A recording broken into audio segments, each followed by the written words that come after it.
The following message is by Pastor John Piper. More information from Desiring God is available at www.desiringgod.org. On New Year's Eve of 1936, in a Roman Catholic hospital in Bismarck, North Dakota, one day away from his death, J. Gresham Machen lay with pneumonia at the age of 55.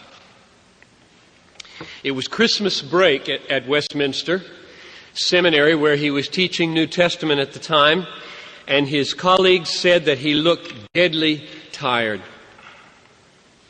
But instead of resting, as his colleagues said he should have, he accepted a speaking engagement in North Dakota, and he took a train from the mild temperatures of Philadelphia to the 20 below zero winds of Bismarck, and he spoke with Pastor Samuel Allen in several Presbyterian churches there. Ned Stonehouse, who wrote his biography, said there was no one sufficient in influence to constrain him to curtail his program to any significant degree. His isolation really was remarkable in those last hours of his life. He was the leader of the conservative movement in the Presbyterian Church in America. No one doubted that. And so he had no one above him to watch over him, to hold him accountable for his schedule. His heroes and mentors, Warfield and Patton, were dead. He never married, so he had no wife to connect him with reality. His mother and father, his mother had given him remarkable counsel over the years. They were both dead. His two brothers were 1,500 miles to the east. He had, according to George Marsden, a personality that only his good friends found appealing. And so he was incredibly isolated for a man of international stature. He had pneumonia. He could scarcely breathe. Pastor Allen visited him on that last day of 1936 to pray with him, and he told Pastor Allen of a vision that he had of being in heaven, and said, "Sam, it was glorious. It was glorious." And then a little later he said, "Sam, isn't the Reformed faith grand?" And on New Year's Day, 1937, he mustered just enough strength to send one telegram to John Murray back at Westminster, and his last recorded words in the telegram were, "I am so thankful for the active obedience of Christ. No hope without it." And he died at 7:30 that night. That's a picture of J. Gresham Machen. His death scene is a picture. So much of the man's life is there. The stubbornness of going his own way when friends urged him not to do this extra preaching. The isolation far away from the centers of church life. His suffering for what he believed in with all his might. His utter allegiance to the Reformed faith of the Westminster Confession. His getting comfort not just from general truths that Christ loved him and gave him but from a specific doctrinal truth about the active obedience of Christ that he knew was his obedience and therefore fitted him to be accepted into eternal life for Christ's sake. All of that was Machen. And he was cut off in the midst of a great work at the age of 55. The great work at that moment was the founding of Westminster Seminary and the founding of the Orthodox Presbyterian Church. He had not set out to found anything.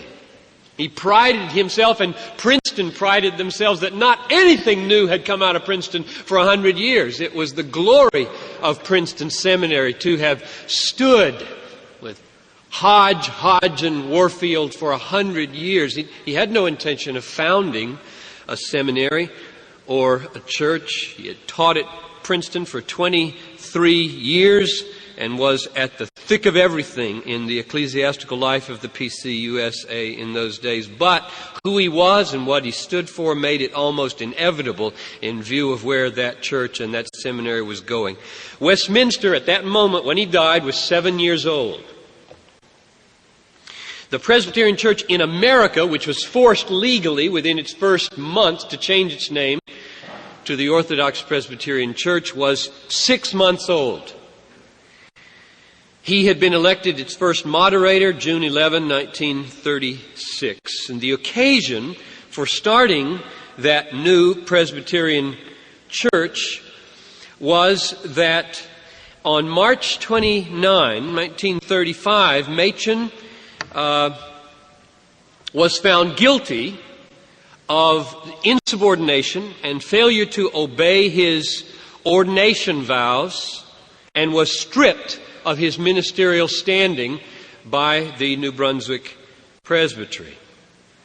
The appeal was made to the General Assembly, and at the Syracuse Assembly in 1936 it failed, and he was out of the ministry by vote of the entire denomination. The reason for the insubordination that led to the censure and the indictment and the conviction and the ouster was that in June of 1933 he had formed an independent board of foreign missions to protest the fact that the Presbyterian Board of Foreign Missions had endorsed a book called Rethinking Missions, written by laymen, which Machen said, quote, "from beginning to end is an attack upon the historic Christian faith." And because he said that they were supporting missionaries of the likes of Pearl Buck. Pearl Buck said that if someone existed who could create a person like Christ or portray for us a Christ like the Gospels, then Christ lived and lives, whether he once had a body and a soul or whether he is just the essence of men's highest dreams. And when Machen read that kind of latitudinarianism or indifferentism, as he would call it, he said, I can't give my money to support a Pearl Buck. And therefore, the seriousness of that decision flowing from the General Assembly in 1934 read like this, quote, "A church member that will not give to promote the officially authorized missionary program of the Presbyterian Church is in exactly the same position with reference to the constitution of the church as a member that would refuse to partake of the celebration of the Lord's Supper or any other prescribed ordinance of the denomination." In other words, it was elevated. His decision not to support the board, to found a new independent board, was elevated to the level of refusing to come to the table of the Lord, and that was the ground of his dismissal. A few years earlier, 1929, he had left Princeton Seminary, not under the same conditions. He voluntarily left Princeton because of the reorganization of the governance structure. There was, in Princeton for 100 years, a board of directors who embodied the conservative confessional commitments of the school, and as the President Stevenson and other groups became more broad in their sympathies with the modern way of thinking, they wanted to get the control of the seminary out of that group, and therefore proposed the combining of the trustees and the directors, the trustees having on them the more broadly minded people, and that was voted on and passed. Machen said, if the proposed dissolution of the present board of directors is finally carried out, and the control of the seminary passes into entirely different hands, then Princeton Theological Seminary, as it has been so long and so honorably known, will be dead. And we shall have at Princeton a new institution of radically different type. And in his judgment, the seminary died in 1929. And by the fall of 29, a new seminary existed with Machen and others as the faculty. And he said at the inaugural address, September 25, 1929, to the class of 50 students, "No, my friends, Though Princeton Seminary is dead, the noble tradition of Princeton Seminary is alive. Westminster Seminary will endeavor by God's grace to continue that tradition unimpaired. Now, the title of this message today is J. Gresham Machen's Response to Modernism. And my first answer to the question of how he responded is that his most enduring response were two institutions. It was not his intention. That wasn't the way he was responding for 20 years. But the most enduring response has been Westminster Seminary, which today I believe is a remarkably influential institution in evangelicalism, and the Orthodox Presbyterian Church, which after 56 years has 188 churches and only 19,000 members, but may, in fact, have a wider influence than the numbers would signify, though probably they are a part of what Oz said this morning was the Reformed tradition's failure to reform. Where did this warrior come from? Who was this man who came on the scene in the PCUSA and left their seminary and were kicked out of their denomination and formed Westminster and the Orthodox Presbyterian Church? What shaped him? What was his engagement with modernism over the 20 years while he taught, 23 years at Princeton? And what is this thing called modernism that he so energetically opposed? And can we learn anything from him today? John Gresham Machen was born in 1881, 16 years after the end of the Civil War. His mother was from Macon, Georgia, and was educated, cultured. She wrote a book called The Bible in Browning. And his father was a very well-to-do lawyer in Baltimore. That's where he grew up. He was, in a word, a well-to-do Southern aristocrat. He made at least 6 journeys to Europe in those days when there were no planes flying, sailing. The family had a retreat house in Seal Harbor. He went to university school for boys, studied Latin from the time he was 11. They belonged to the Southern aristocratic Presbyterian Church, Franklin Street. His ways of thinking about black people were Southern.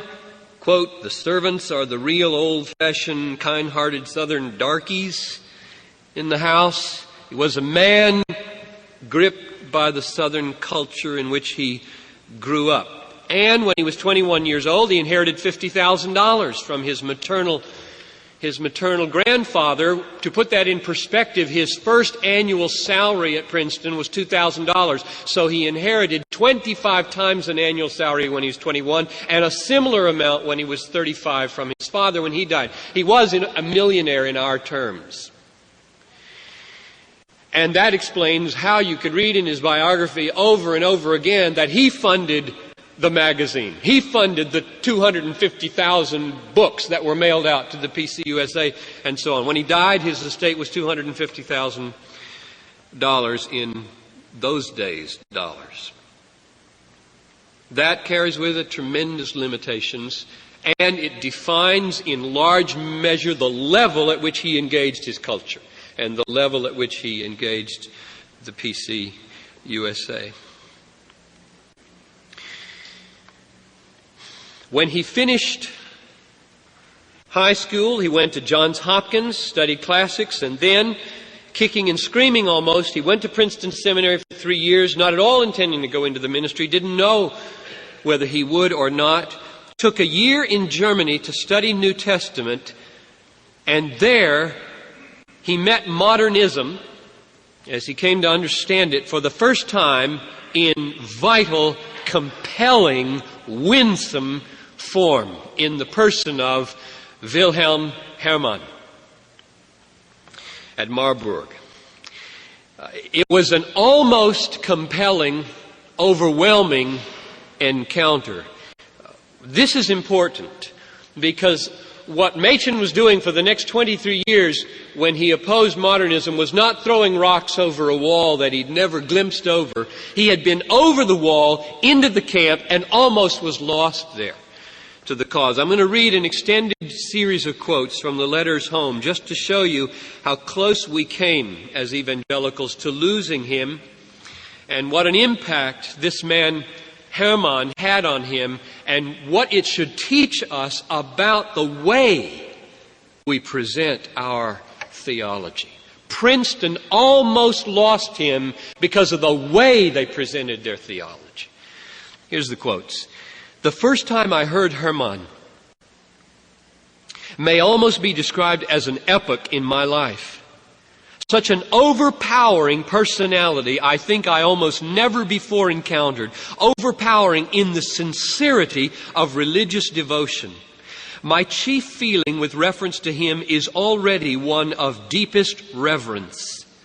I have been thrown... Now this is a man who does not believe in the resurrection, doesn't believe in the infallibility of the Scriptures, doesn't believe in the virgin birth. Okay? This is a modernist.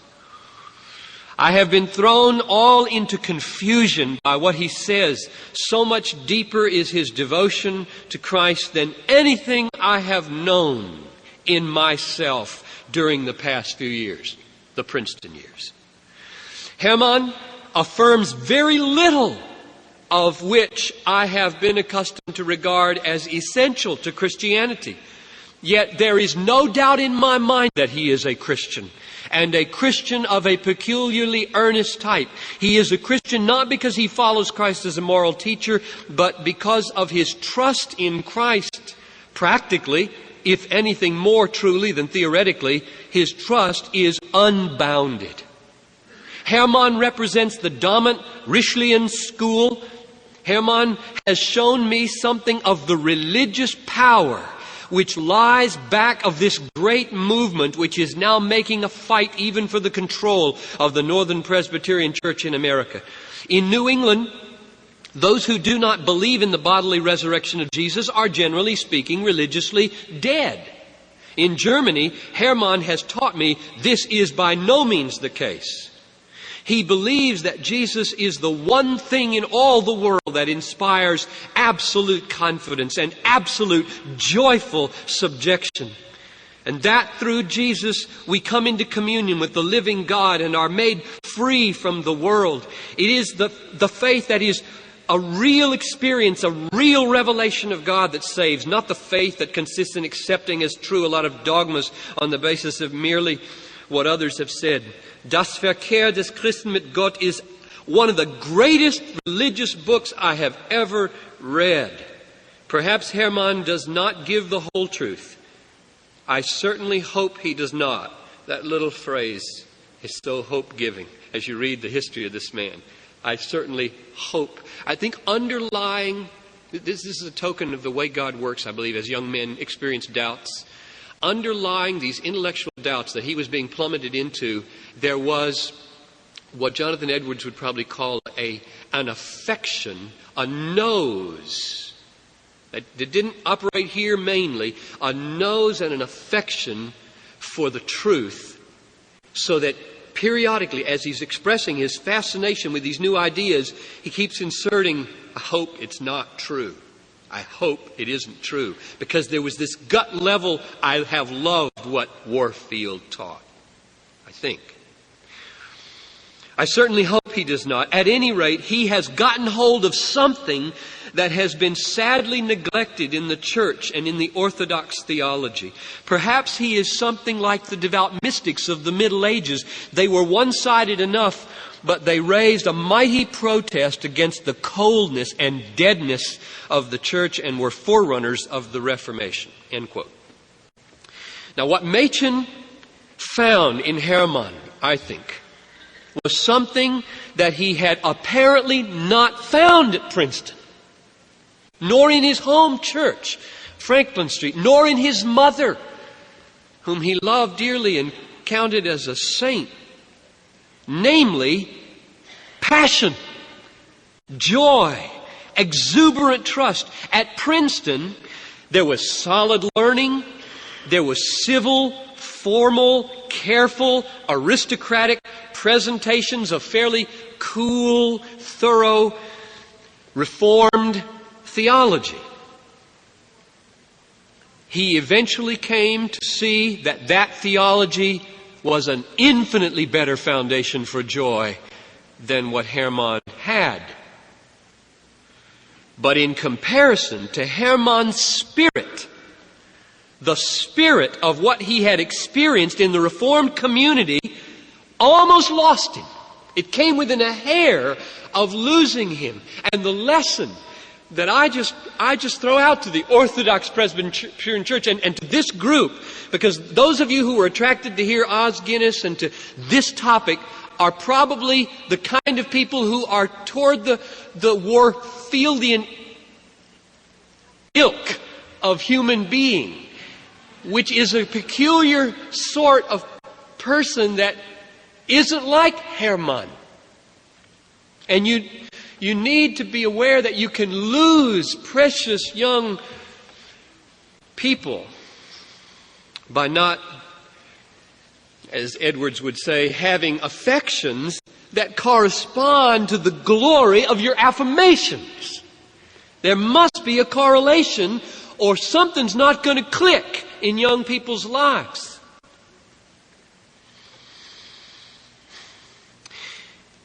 The experience in Germany made a lasting impact on him and on the way he carried the rest of his life. He said again and again that he respected and he sympathized with modernists who could honestly not believe in a bodily resurrection from the dead, nor that the Bible was inerrant, nor that Jesus was born of a virgin, provided they said it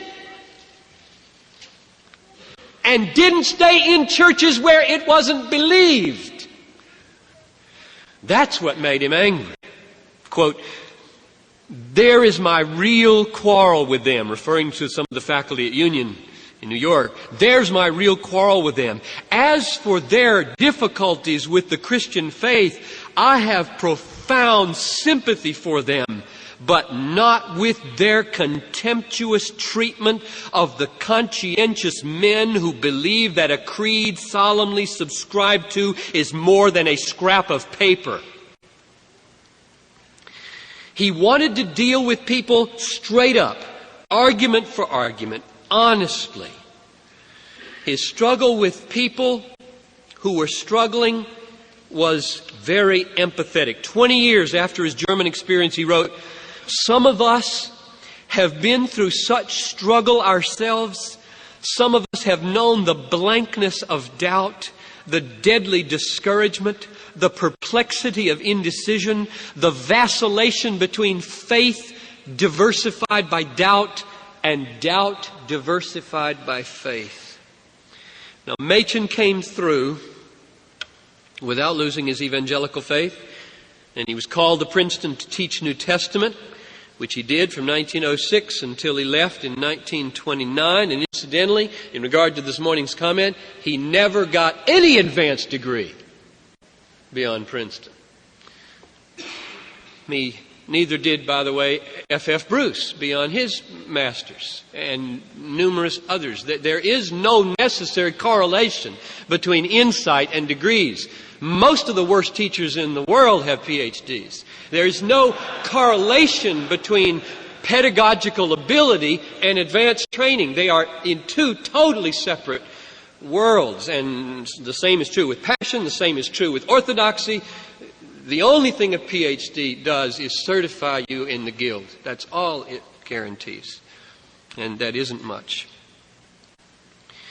He came to embrace conservative Reformed orthodoxy, a strong apologist now for biblical Christianity, and an internationally acclaimed New Testament scholar with his book, The Origin of Paul's Religion. It was still a textbook at Fuller in 1968 when I studied it with R.K. Harrison. The Virgin Birth of Christ, still in print and used today. Now, 2 decades he was at Princeton teaching. And those 2 decades, 1906 to 29, were the decades that we all know about as the controversy between fundamentalism and modernism. That's when it was raging to the fullest. And he made a very distinctive contribution to that debate. And what I want to do is, I think, get at him by contrasting his engagement of modernism with fundamentalism. Because you can't understand him if you only see him as one species of what's known as fundamentalism. At least I don't think that can be done. He was seen as an ally, and he was an ally to fundamentalism. He was blasted as guilty by association by those who were the enemies of fundamentalism. He never would accept the term himself. Here's Stonehouse's definition of fundamentalists. People who, quote, single out certain great facts and doctrines, the fundamentals, that had come under particular attack and were concerned then to emphasize their truth and defend them, end quote. Now there's a lot more to it than that, and Machen didn't like it. Here's what he said. Do you suppose that I do regret being called by a term that I greatly dislike, a fundamentalist? I most certainly do regret it.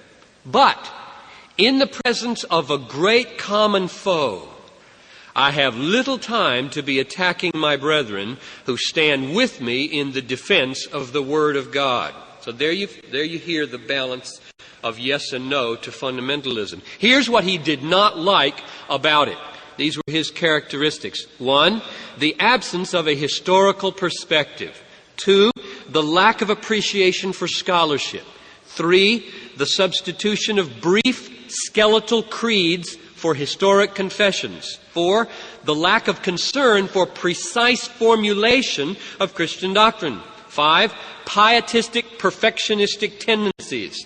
Let me just insert, just to give you a glimpse here. For somebody like me that grew up in a home that I would call fundamentalist and love it, prize it, cherish it, wouldn't choose any other home to grow up in, never have joined the people at Fuller where I was, kicking against that prick and using nasty language and talking like an adolescent till you're 40 years old about how bad everything was in fundamentalism. I have no patience with that kind of debunking at all. But it took a while for me to get adjusted that there could be Christians who smoke. Listen to this quote. 1905, he's just finishing up at Princeton. The fellows are in my room now on the last Sunday night, smoking the cigars and eating the oranges, which has been the greatest delight I have ever had to provide whenever possible. My idea of delight is a Princeton room full of fellows smoking. When I think what a wonderful aid tobacco is to friendship and Christian patience, I have sometimes regretted that I never began to smoke. I mean, I think I can read that now. It just takes my breath away, my fundamentalist breath away, literally. And it's killing about 40,000 people a year who don't smoke but go to work with those who do. Well, enough on that. I still believe in all those things. 6, one-sided otherworldliness. 7, a penchant for futuristic Gileadism, premillennialism. He didn't like it. He was an amillennialist. So those were the things that set him off from fundamentalism. He was on one side and they were on the other, but when it came to the modernists, they were like two peas in a pod as far as he was concerned. Now, there's a deeper issue for why he did not align himself with the fundamentalists, and this is important because this gets to the root of how he tackled modernism in his day. And I hope the definition of modernism will come out in a few minutes more clearly perhaps than it has been so far. He went deeper than the fundamentalists, and he went broader than the fundamentalists, and he owed his ability to do that to Benjamin Breckinridge Warfield. February 16, 1921, halfway through his time at Princeton, Machen Warfield died. Machen wrote home to his mother, with all his glaring faults, he was the greatest man I ever knew. 1909, on the 400th anniversary of John Calvin's birth, Warfield gave a great address to the faculty and others gathered to celebrate that event on Calvinism. And it struck to the very depths of Machen's mind and heart what Warfield said on that day. What he said, in essence, was that Calvinism is not a species of Christian theism alongside others. It is Christianity come to full flower. Quote, Calvinism is not a specific variety of theistic thought or religious experience or evangelical faith, but just the perfect manifestation of these things. The difference between it and other forms of theism, religion, evangelicalism, is the difference not of kind, but of degree. It does not take its position then beside other types of things. It takes its place over all else and claims to be these things as embodying what they claim to be. Now, this is a weighty, weighty distinction. Alongside of, as a species, alongside, or the full-blown flower of what other things are trying to become.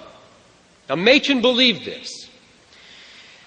And this governed the way Machen thought about Christianity and how it interacted with everything else out there. Lutheranism is its sister type of Protestantism. Arminianism is its rebellious daughter.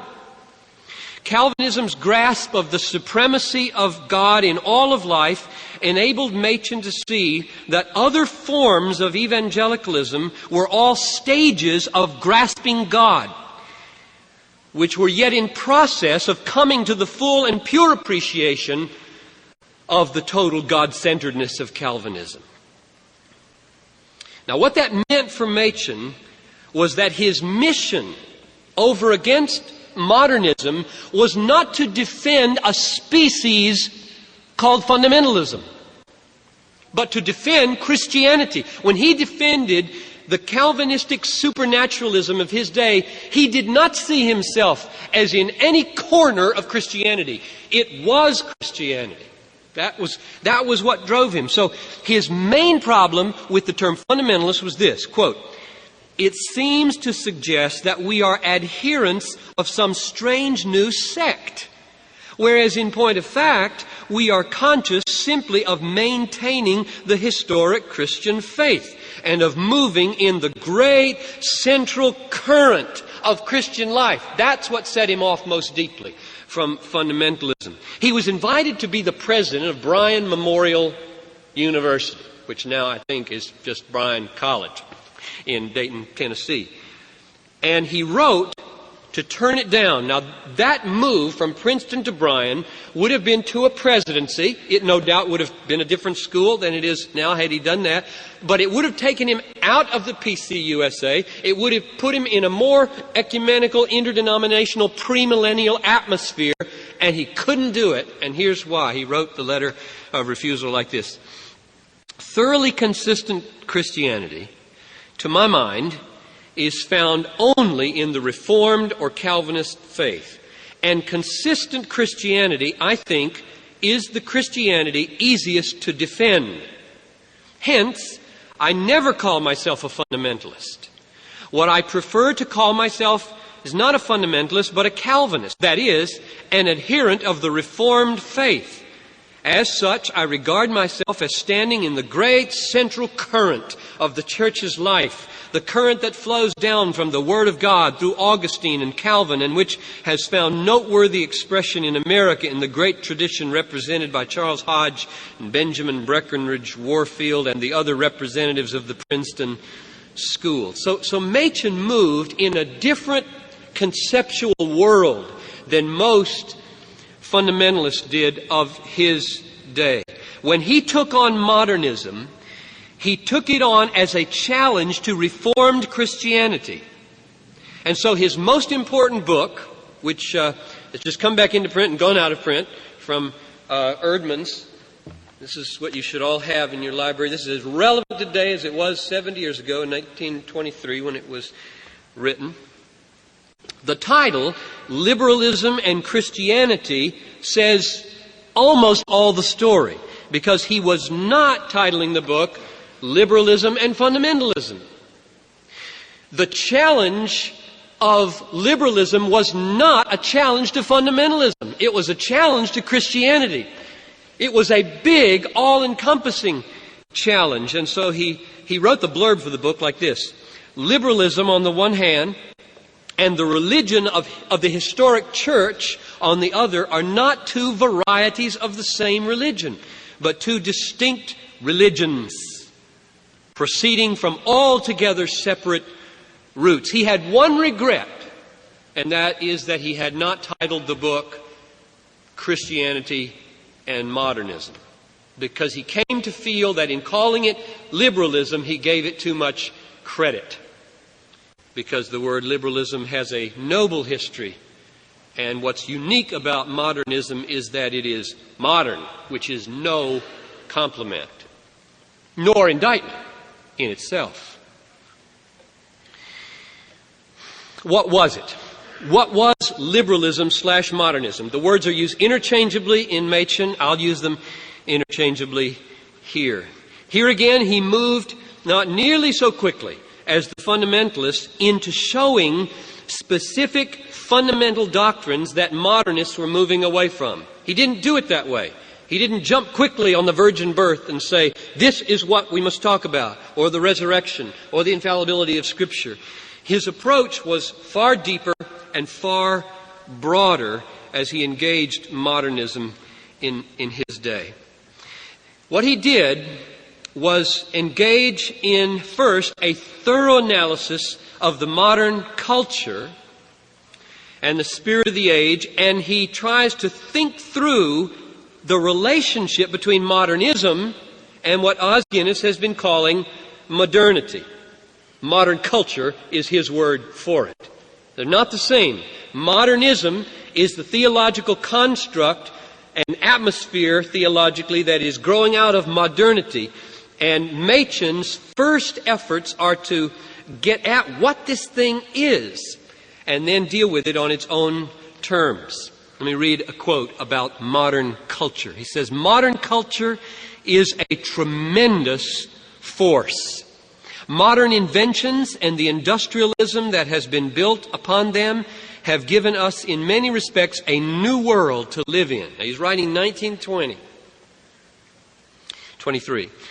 And these material conditions have been produced by mighty changes in the human mind. The industrial world of today has been produced not by blind forces of nature, but by conscious activity of the human spirit. It has been produced by the achievements of science. And then he observes, the problem for the church is that modernity has on the one hand bred forces that are inimical and hostile to Christian faith, and created a world that the church loves to embrace, and does embrace, and must embrace. Quote.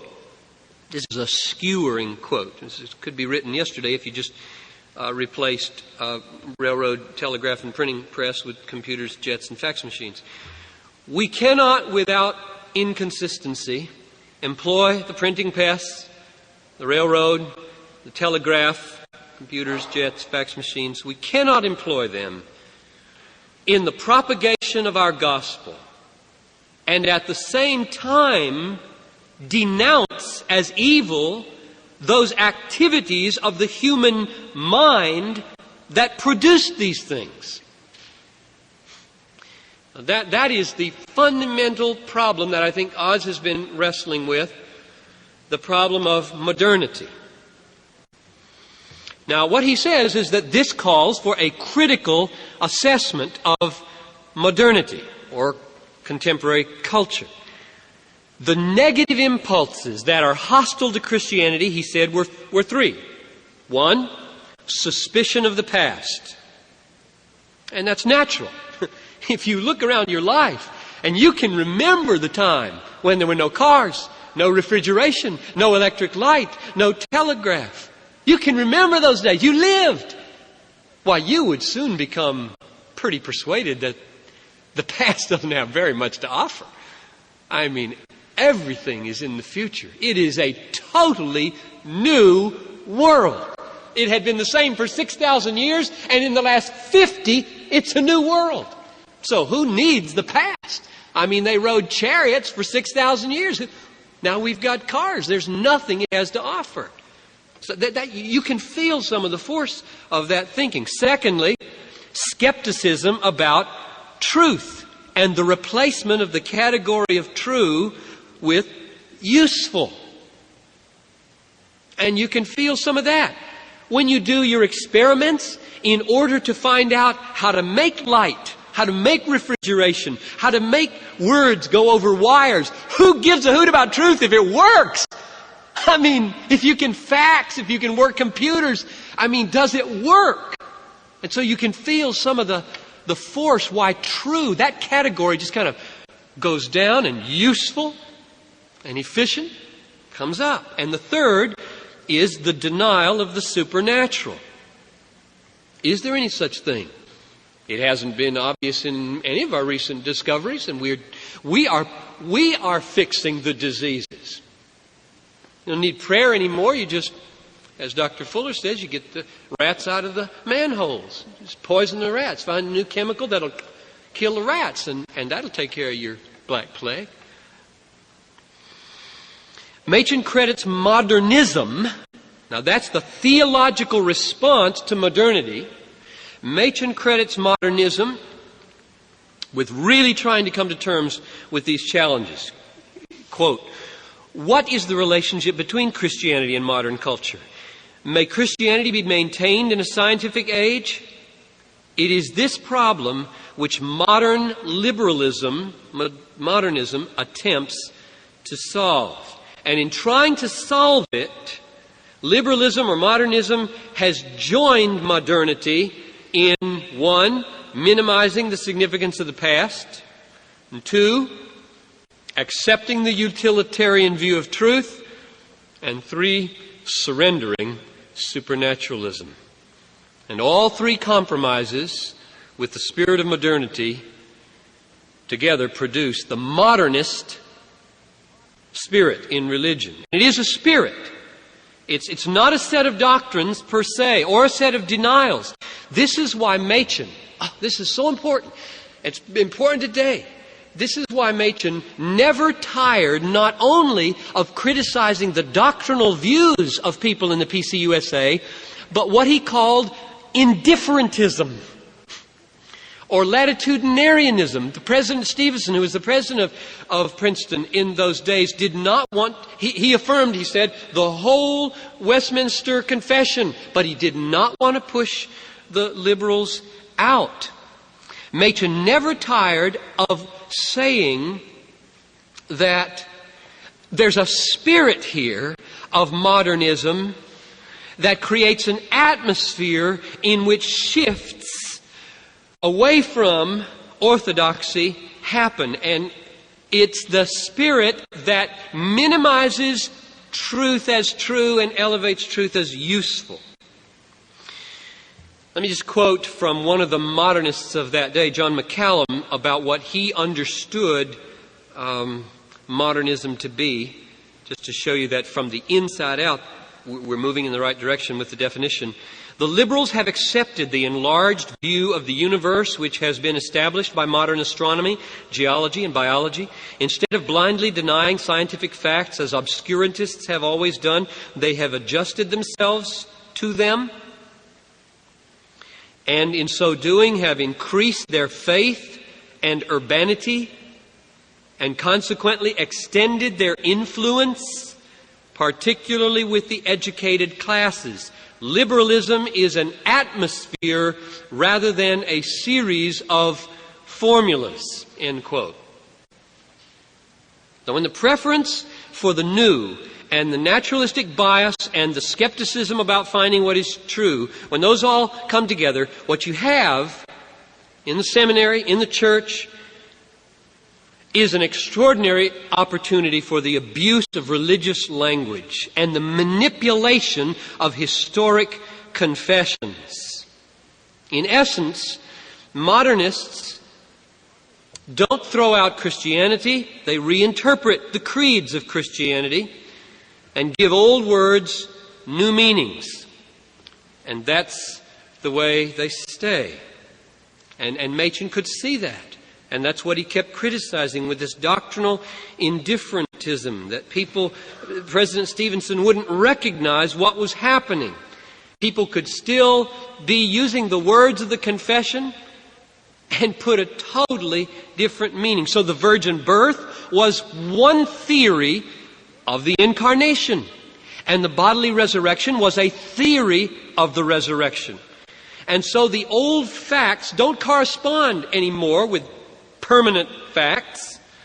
They symbolize. The virgin birth is a symbol, and the bodily resurrection is a symbol of a general religious principle. And those symbols are sometimes useful. And when they're useful in a generation that can handle the term virgin birth, you use them. And if they cease to be useful in a generation that can't, they are expendable.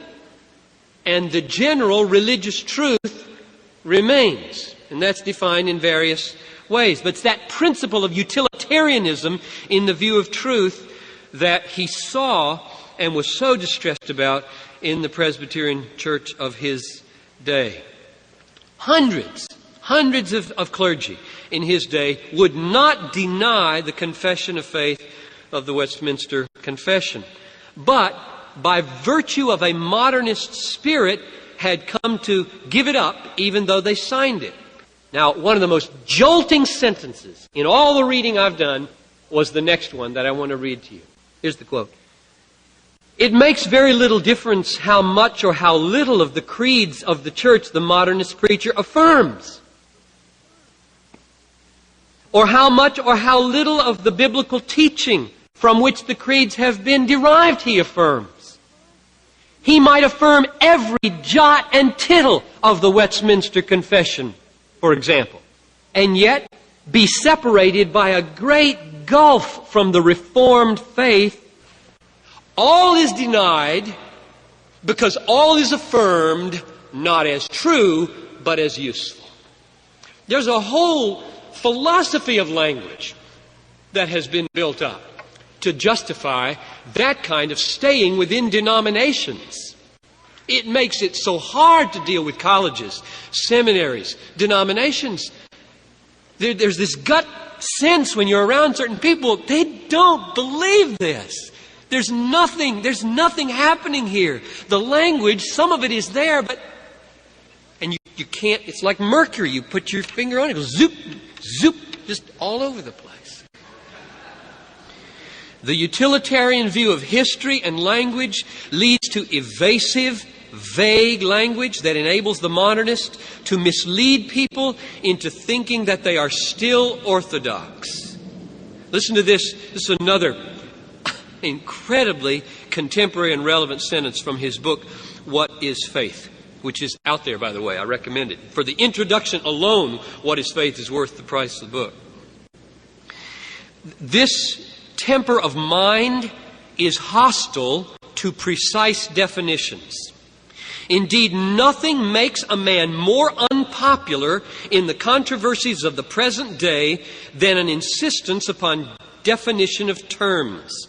Men discourse very eloquently today upon subjects as God, religion, Christianity, atonement, redemption, faith, but are greatly incensed when they are asked to tell in simple language what they mean by these terms. Close quote. Now, Machen's critique of this analysis of modernism, his critique of it, flows from two directions. One is a critique from inside the culture, analyzing it and its goodness or not, its benefit, its truth, and the other is from inside the text of the New Testament. So let me take those one at a time. Machen asks modern man, are we better off with modernity? And he grants we're better off with material things, but are we better off in the realm of the Spirit? Here's a quote.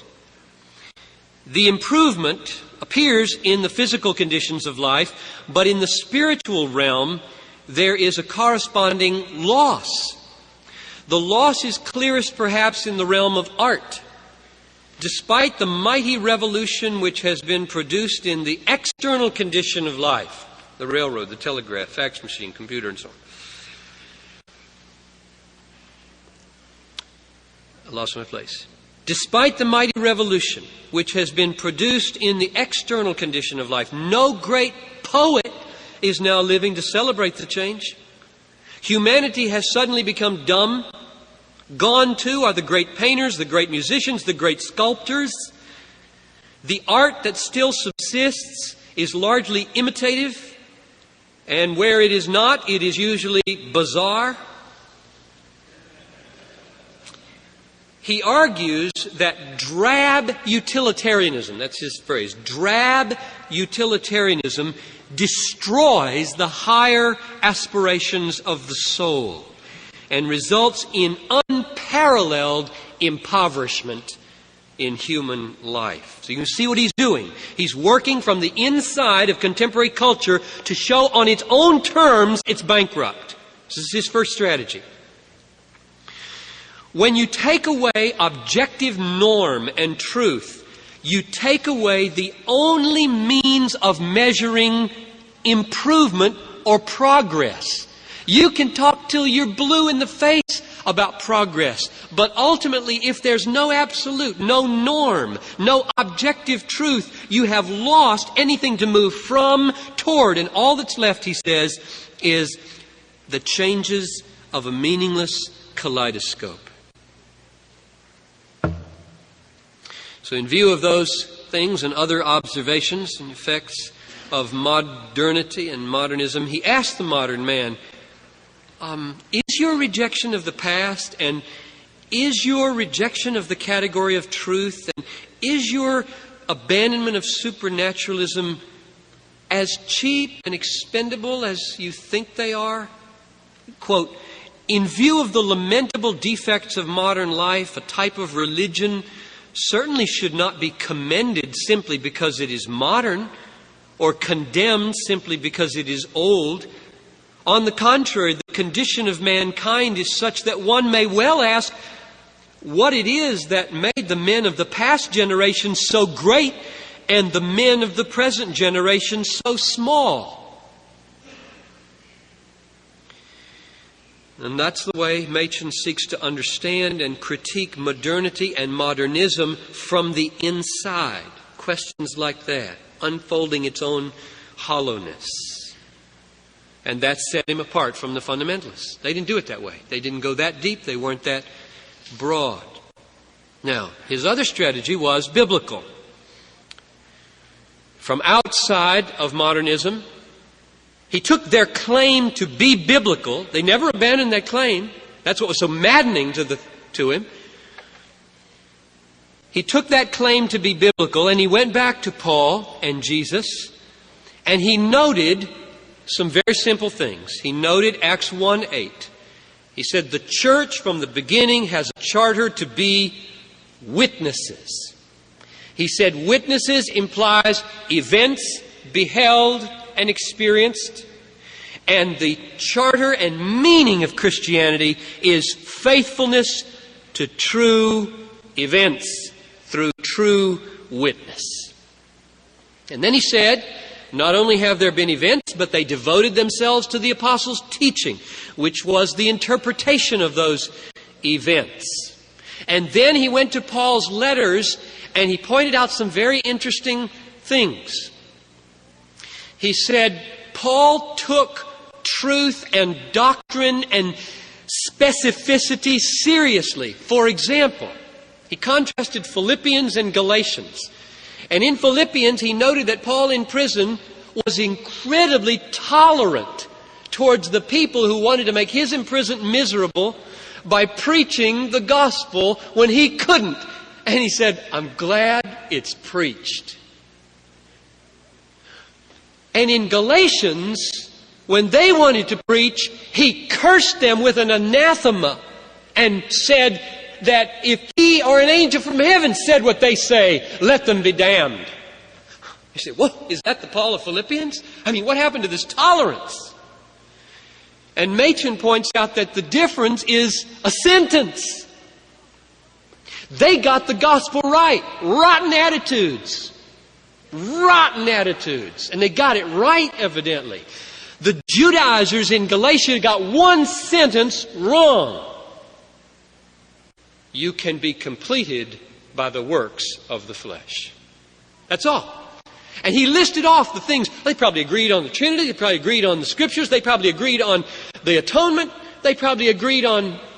He got one sentence wrong, and they are anathema. Now, that does not mean every sentence wrong makes a person anathema. In fact, in the chapter on doctrine in Christianity and liberalism, he lists off all the things he won't fight about. It's an incredible list. He is fighting anti-supernaturalistic modernism that goes right to the core of what it is. And all he's doing then is trying to show them, look, you can't be so indifferentist and latitudinarian about doctrine and still call yourself Pauline. And then he spends time on Jesus doing the same thing. Now, they may not have bought it, but in my judgment, and for many, it was a successful thing. And Walter Lippmann, who reviewed from the outside that book, said, the modernists, he wrote this about 10 years later, the modernists have never answered Christianity and liberalism. What he meant by that was not that they are wrong about denying the resurrection, but that they're wrong about calling themselves Christian. That Machen settled to his satisfaction, that you cannot call yourself a biblical Christian and still deny the importance of doctrine or the fundamentals. Here's another quote. As over against the pragmatist attitude, we believers, Machen said, in historic Christianity, maintain the objectivity of truth. Theology, we hold, is not an attempt to express in merely symbolic terms an inner experience which must be expressed in different terms in subsequent generations, but it is a setting forth of facts upon which experience is based. And so his response to modernism, I think, stands. It is not a kind of Christianity. It is the chief, quote, the chief modern rival of Christianity. And in direct opposition. The foundational truths are surrendered, and worse, the concept of truth is surrendered to pragmatism, so that even our affirmations are denials, because they are affirmed as useful rather than true. I don't think the modernism of Machen's day is significantly different in spirit than the postmodernisms or liberalisms theologically of our own day. It is still a menace in most churches and schools and agencies. I think one of the greatest protections against it is to know the stories like Machen's, what enemy he faced, what battle he fought, the weapons he used and failed to use, the losses he sustained, the price he paid, the triumph he wrought. If we know our history, we will be better equipped. Let me just close this part with a quote about hope. What was his hope? That church is still alive. An unbroken spiritual descent connects us with those whom Jesus commissioned. Times have changed in many respects. New problems must be faced and new difficulties overcome, but the same message must still be proclaimed to a lost world. Today we have need of all our faith. Unbelief and error have perplexed us sore. Strife and hatred have set the world aflame. There is only one hope, but that hope is sure. God has never deserted His church. His promise never fails. Now, I'm looking at the clock here and noticing that my hour is up. And I have a list of 12 applications that I was just going to wonder whether I had time for any of them. And I knew I wouldn't have time for all of them. But maybe since we have just a little leeway on the other side, and I won't be offended if anybody walks out, I'll give you a few of these applications to today and then leave time for questions. So I hope that's okay. I'm taking prerogative to go longer than my hour here. Let me just, we need to bring this into today a little more than I already have, so let me try. Number one, these are called on my paper here, hints at lessons we might learn from Machen. Number one is a call for honest, open, clear, straightforward, guileless use of language. Very few things anger me more than Christian slipperiness. I hate it. I really hate it. And I think God hates it. And I think Paul wrote against it when he said, we speak before God with guileless, open speech in 2 Corinthians. We don't peddle the Word of God. We don't flatter with our tongue. Paul hated duplicity. I think even more than he hated false doctrine. It alerts us to the fact that it exists. Now, this may be taking coals to Newcastle to say this to you. I don't know. But I try to say it a lot to my church to alert them to the way moral language is prostituted today for special interest groups. Here's an example. This is a quote from Christianity Today, quoting Gregory King, who is the spokesman for the Human Rights Campaign Fund, the largest homosexual advocacy group. Quote, I personally think that most lesbian and gay Americans support traditional family American values, which he then defined as tolerance, concern, support, and a sense of community. Now here's a man on behalf of the homosexual community taking the phrase traditional family values and saying, yes, of course. This is a classic illustration of what is being done with language. What was done by the modernists in Machen's day, what is done with the word infallible in many of our schools today. This is, you take traditional family values and you say, we believe that. And then you find 4 words, that the choice of words is incredibly astute. Tolerance. If you disagree with that, you're intolerant. Concern. If you disagree with that, you're callous. Support. If you disagree with that, you are oppressive. Community. If you disagree with that, you are a hate monger. But definitions, tolerance of what? All things? The standards? People like me? Probably not. Concern. Concern for what? Expressed in what way? Support. Support for what? Behavior that is destructive to personhood?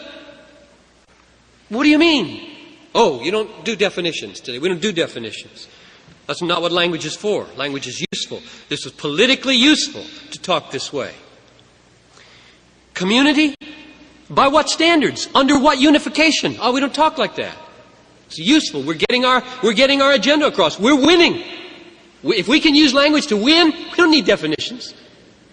Now, you must be aware of that today. You must alert your people. This preaches, brothers. This preaches. Boy, when I talk on these things, political correctness, it is dead silent in this room. They love to hear this thing analyzed. They hear it every day. They read it in the newspapers. They like it when somebody can say, oh yeah, I see. The oh yeah thing on Sunday morning is one of your best powers. Suspense in preaching is one of the most useful tools to hold up a problem. Everybody feels the problem, to hold them for 20 minutes and solve it. That's what people are longing for. When you talk about preaching doctrine, this is another point down here somewhere. When you talk about preaching doctrine, see, oh, dead, boring. Dorothy Sayers must have been off the wall then. The dogma is the drama. People want doctrine. They want things explained, but they don't want it like this, and preachy tones, and no passion, and no zeal, and no illustrations, and no thoughtfulness, and no order, and no clear language. They've had enough of that stuff, but they want you to solve their problems, their intellectual problems, and how the Bible fits with the world, and what is the active obedience of Jesus, and what is the sovereignty of God, and is the atonement limited, and that is not boring. It is not boring. You make it boring if it's boring. God is the most exciting reality in the universe. We are not always excited. That's our problem, not God's problem. He is infinitely exciting, infinitely glorious, He never bores anybody. If people are bored, they are blind. And we are. You just must link into this glorious sovereign God if you want to hold your people. How did I get on that with language? Number 2 was to alert people to the utter doctrinelessness of our day. And the utilitarian way of thinking is with us, with a vengeance. Third, here's an interesting one. The importance of founding and maintaining institutions. He did 2. The Princeton theology was carried by 3 institutions: Princeton Seminary, Princeton Theological Review, and Charles Hodge's Systematic Theology. Now, I'm a charismatic at heart. I'm even a theological charismatic. I believe in life. I believe in all the spiritual gifts. I believe institutionalism kills. But I'm thinking these days where I would be without the institution of Bill and Ruth Piper, my parents, the institution of Wheaton College, the institution of Fuller Seminary, and the institution of the writings of C.S. Lewis. Who would John Piper be? It is inconceivable to me. This church is an institution. The danger of institutions is that they hold you in from going to the neighborhoods and become ends in themselves. But if you could try to imagine life without institutions and say, the preservation of all that's precious will go from person to person, hands raised and heartfelt. It ain't going to happen. It just ain't going to happen.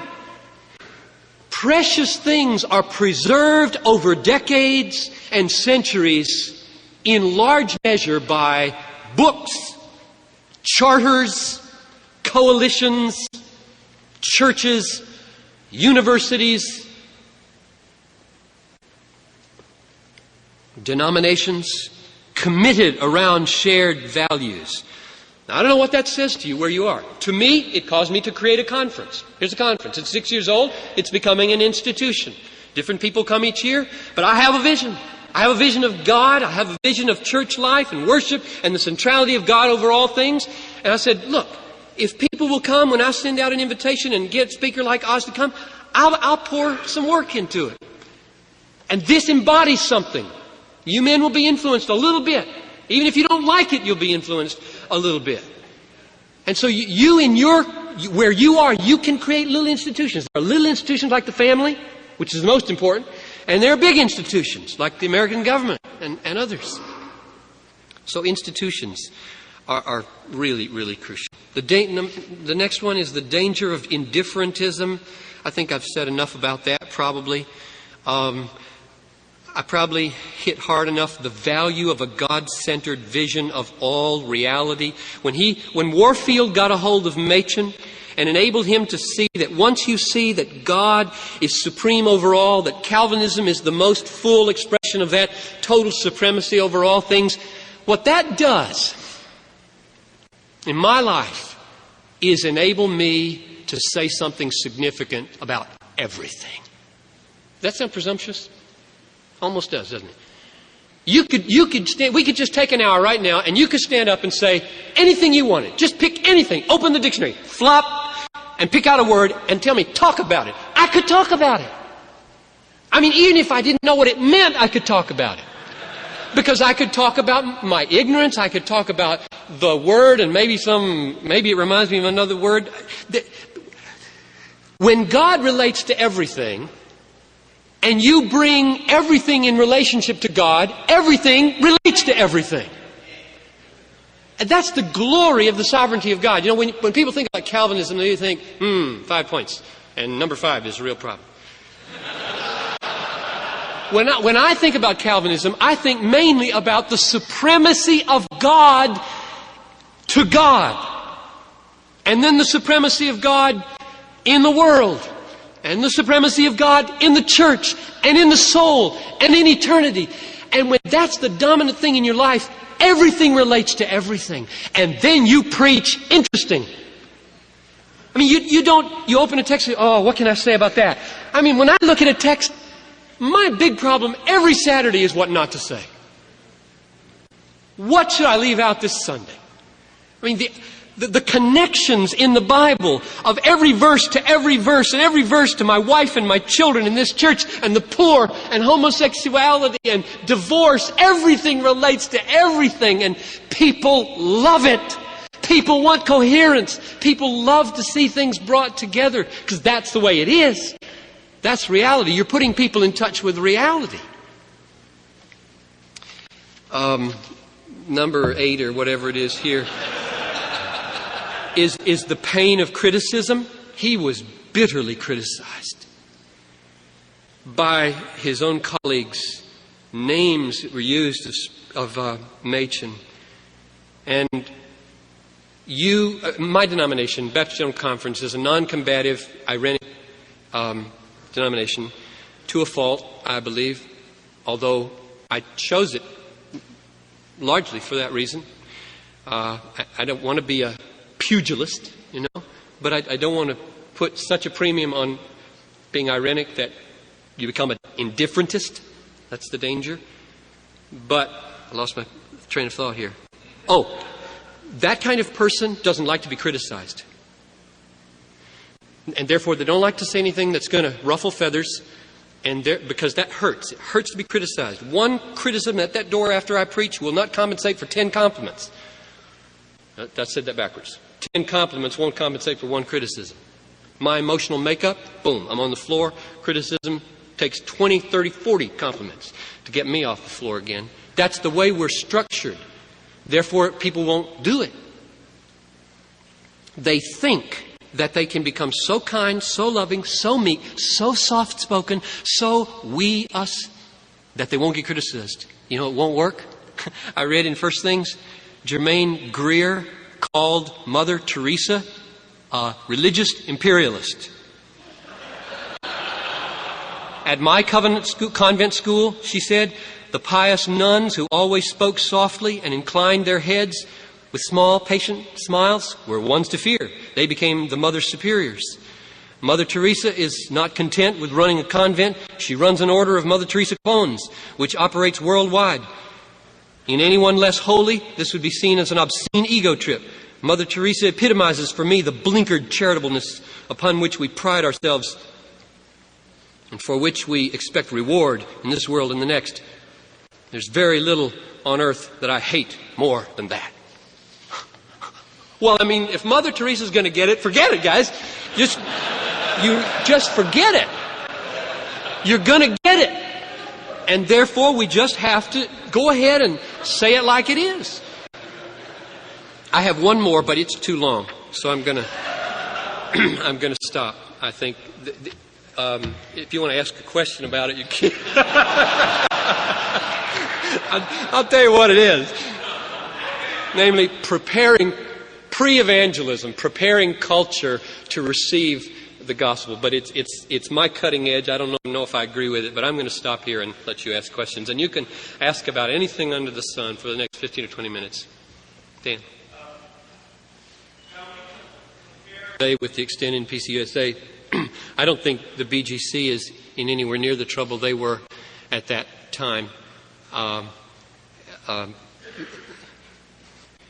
The vote last summer out in Colorado Springs on the resolution concerning ministering to homosexuals was, to me, a great signal of faithfulness. For those of you who don't know, there's about 900 people there, and a motion was brought to the floor to, I think, express a compassionate and yet full of conviction statement about homosexuality, and passed with 2 dissenting votes out of 900 people. That's unheard of, I think, today. So I feel encouraged at the grassroots as who there. I have less encouragement about the college, although I believe it's in the hands of very strong and committed evangelical non-indifferentists.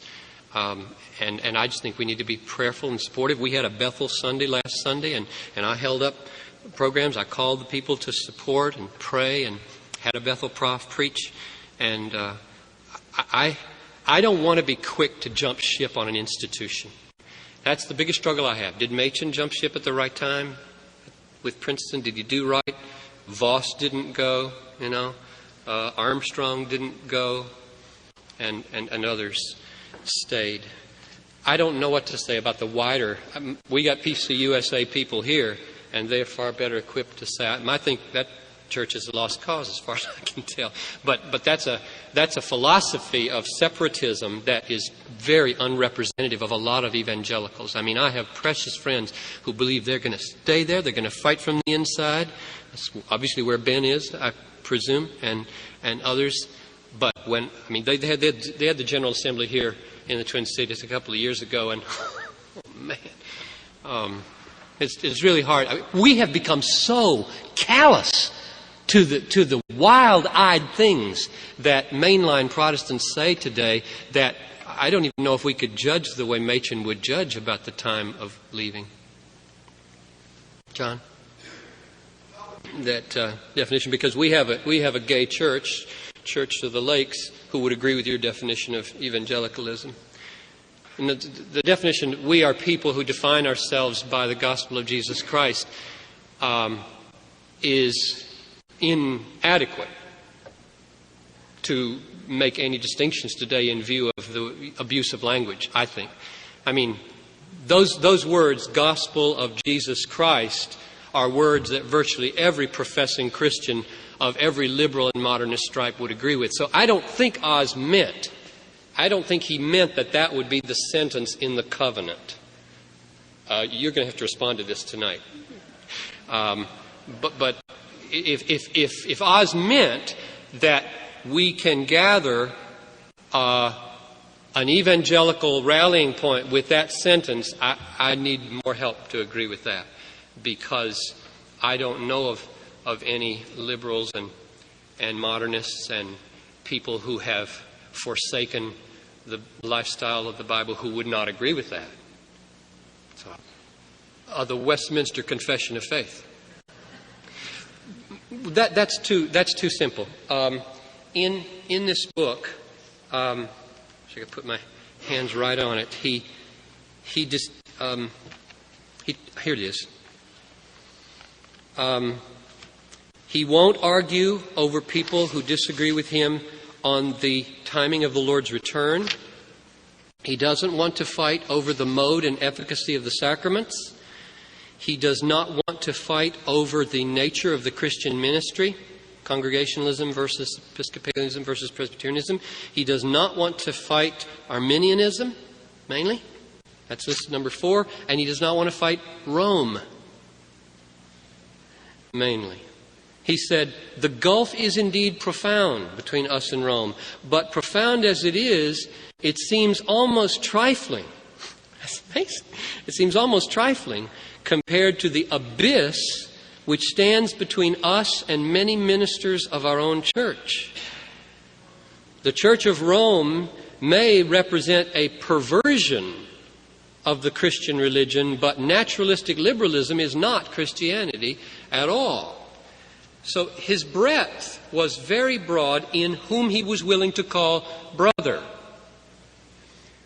But he would use words like defective or perverted. See, my guess is half of you are, I don't know what the percent, how many in here are, would you be honest, do not, endorse pedo-baptism? Raise your hand. There's a lot of you. Come on, raise your hand. How many do endorse? Your Presbyterian do endorse. How many of you believe in practicing infant baptism? Raise your hand. Okay, so 40 or 50. See, now, I would call that view not unchristian, but defective. It's a defective. It's one of those little sprouts under the big tree of Baptistic Reformed faith. I think one of the biggest challenges we have is to decide what issues we're going to rally. We're going to make issues of coming together or not coming together. And then it's so complex, because when you say coming together, what do you mean coming together for what? I pray with the weirdest people in this city. I'll pray with almost anybody. But whenever a group gets together to plan a prayer event, I'm the one who pulls out the Lausanne Covenant and says, I think we need some doctrinal agreement. Here's a good one. And then I say, oh, fine, that's good. Let's call it indifferentism. But at least I feel like I've got to put the word on the table, because I don't think it's going to work in the long run to try to pull people together on the basis of prayer or other experiences. I think whoever you just quoted there would probably also add, wouldn't he, and as long as I'm not kicked out. And as I'll stay as long as it is officially orthodox and they don't kick me out. Now, okay, they kicked Machen out. I wish I knew what would have happened. They didn't kick him out of Princeton. That was a different kind of decision. He left Princeton 7 years before he left the PCUSA, and he was kicked out of the PCA, and he fought with all his might to stay in the PCUSA. Now, whether he would have stayed long term, I don't know. But he argued his case vehemently that he was not in disagreement with the Constitution nor the Confession. And he was defeated. In fact, they wouldn't let him make his whole case. They wanted him out so bad. So I would say the trajectory of Machen's career denominationally was that he was going to fight this thing in the denomination as long as he could. I don't know how long that would have lasted. I sure respect that view, that if there is official denominational affirmation of biblical faith, that one can have integrity in staying, unless staying communicates endorsement and support through maybe too many unofficial ways that would compromise the testimony. And I suppose the many that you couldn't say for sure when that happens. But I can imagine for him it was, I will not give money to support Pearl Buck and others. And they said, that's like not coming to the Lord's table, and kicked him out. Now, they might not have said that. And so I think in many denominations, it's possible not to contribute to the denomination. I don't know if that's true, but that would be one compromise, I suppose, that you might want to avoid. It may be that if you're in the community where that church is known for what it stands for, and what you are communicating to your whole community is the endorsement of rejection of biblical truth, practically, then you might say, this is too destructive to the witness of the church. There's another fellowship that would be more consistent. I've never been in that situation, and so I haven't had to face it. I had two very precious friends, Tom Province on the one hand and Larry Allen on the other, who made two very different decisions. Tom stayed. He died of cancer a couple of years ago, and Larry went out into the PCA. And so I just have had a lot of respect for people who have gone both directions. But I guess my own sympathies lie with those who are drawing the line closer to the truth. You see, when you have a document in front of you, like the Westminster Confession, 95% of which I love, maybe 98. When you have that in front of you, and you say, "This is who we are," and you know they're lying through the teeth. It's just, go ahead. Most people live. Most people in the grassroots, what he just pointed out was he grew up in a church, in the Presbyterian church, with a pastor who believed the words, the meaning, the reality, the event, and didn't even know there was such a problem as modernism until he got to seminary. And that's where most people live in most denominations, is that what you are immediately, week in and week out, connected with is what matters most to you. And the question was then, do you throw over that tradition and say that didn't count, or I don't want to preserve that, maybe? That's what you're asking, and I am not going to...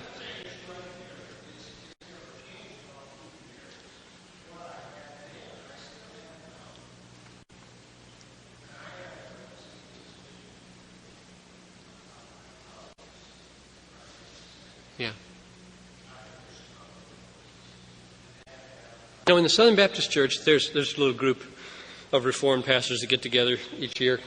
I forget what it's called, but a couple hundred or 300. And that sort of thing happens in denominations that are, if they're not liberal, are either, just doctrinally non-committal. I mean, it's happened in our little fellowship because people aren't trumpeting great truth. When the Baptist General Conference gets together, the note that is struck is not a doctrinal commitment that is glorious, and that holds us together. The note that is struck is church growth, by and large. We're planning 52 churches, and that's great. But if some of us in the conference say, well, I'm really glad we're planning churches, and that's better than some denominations who aren't, but that's not what sustains me and makes my fire bright, I'm going to have to find a little group of guys or a big group and say, let's get together and talk about God. And you form a little group, and I'm sure there are groups like that probably in the PCUS. I don't know what they're called, but I'm sure there are. And so that's one way of sustaining the faithfulness of the witness within a denomination. I know in the Methodist Church there are renewal movements like that where you get together and hundreds of pastors say, here's who we really are, and we exist as a kind of counter-testimony to the powers that be out there without leaving the church. Maybe one more. Well, I wish I knew. I wish he'd lived another 20 years. Wow. What a loss. But what comes to my mind is he chose to fight the battle against anti-supernatural liberalism, not against the varieties of evangelicalism. That was his choice. It set him off somewhat from the fundamentalists. When the OP was founded, now my history is not as good as some of yours here, but within a year it split again because Carl McIntyre and Oliver Buswell and I forget who the others were. They wanted the new Presbyterian Church to have a teetotalistic statement, and they wanted it to have a premillennial sense to it, I think, and a few other things. And Machen dug in his heels and said, we will be defined as broad Reformed faith. So he saw the battle so significantly in terms of those outside and inside that he seemed to reduce. Now, my sense today, maybe I'm too much in the grip of a domino theory, but I asked what Clark Pinnock, who I think has gone off the deep end so far, I don't know what to call him anymore, but he asked the question one time at Bethel Seminary, where do liberals come from? And he said, they come from you. They don't grow on trees. They come from evangelicals. They grow out of evangelicals. And so I've, ever since 15 years ago, when I heard that, I've just thought, how does that happen? How is it that Jerry Shepherd, Assemblies of God, with whom I went to seminary and was one of my closest friends, teaches up in Toronto now in Old Testament, endorses things, that he would have considered utterly unthinkable 20 years ago at Fuller. And how did that happen? Okay, should I blame it on Yale and Union where he went? Was it a family situation? His marriage broke down? Is that part of it?